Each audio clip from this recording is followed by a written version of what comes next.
महाराष्ट्र के चंद्रपुर में आदिवासी विकास विभाग गरीबों के कल्याण हेतु कार्य करने वाला विभाग है। विभाग अंतिम व्यक्ति के विकास के केंद्र बिंदु के रूप में काम करता है।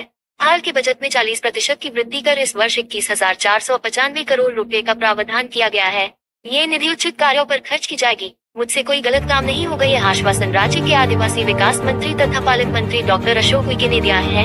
एकात्मिक आदिवासी विकास विभाग चंद्रपुर की ओर से क्रांतिवीर शहीद बाबूराव शैडमा के जयंती उत्सव और आदिवासी सम्मेलन कल 12 मार्च को आयोजित किया गया। इस अवसर पर पालक मंत्री बोल रहे थे। मंच पर राष्ट्रीय पिछड़ा वर्ग आयोग के अध्यक्ष हंसराज अहीर, विधायक किशोर चोरगेवार, जिला परिषद मुख्याधिकारी विवेक जॉनसन, महानगर पालिका आयुक्त विपिन पालीवाल, अनुसूचित जनजाति जाति प्रमाण पत्र जांच समिति के सहायक विनोद पाटिल, आदिवासी विकास संभाग नागपुर के उपायुक्त दिगंबर चौहान, चंद्रपुर परियोजना अधिकारी विकास राचेलवार, प्रवीण लाटकर चिमूर, पालक मंत्री के विशेष कार्य अधिकारी मुरली नागवाडेकर, गोंड राज्य महाराज अतराम, शशिकला उइके, विलास मसराम, सुदर्शन निमकर, जेल अधीक्षक कुम्भारे आदि उपस्थित थे। चंद्रपुर लाइव 24 महाराष्ट्र के चंद्रपुर जिले से संजय बुगले, ब्यूरो चीफ की रिपोर्ट।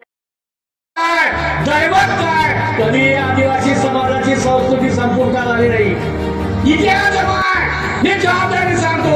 आणि त्या समाजामध्ये, त्या आदिवासी समाजामध्ये माझ्यासारख्या सर्वसाधारण कुटुंबातला जन्म, अगदीचा माझा जन्म झाला। अभिमान नाही मला।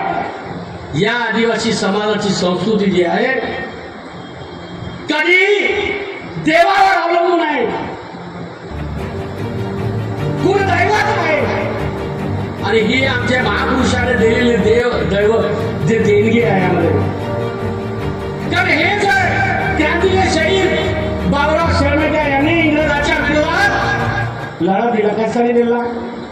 माझ्या आदिवासी समाजाची स्वातंत्र्य झाला पाहिजे, माझा समाज जे होता आदिवासी राजांचे राज्य होते, ज्या ज्या ठिकाणी त्या ठिकाणी शेवटी पोहोचू शकले।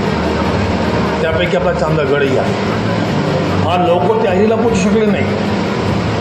याचा अर्थ असा आहे की आपल्या आदिवासी पूर्वजांनी अनेक वर्ष ब्रिटिशांना पण जागा दाखवली, आपली ताकद दाखवलेली आहे। क्रांतिकारक आदिवासी समाज हा जिद्दीचा पेटलेला देशभक्तीने पेटून वर्षी कार्यक्रम होतो, परंतु या वर्षीचा कार्यक्रम हा परिवर्तनाचा कार्यक्रम। आता ज्या ठिकाणी सांगितलं गेलं की 40 वर्षापासूनची ही मागणी होती की शहीद बाबूरावजी फुलेश्वर शेडमाके यांची जयंती ही शासन स्तरावर झाली पाहिजे।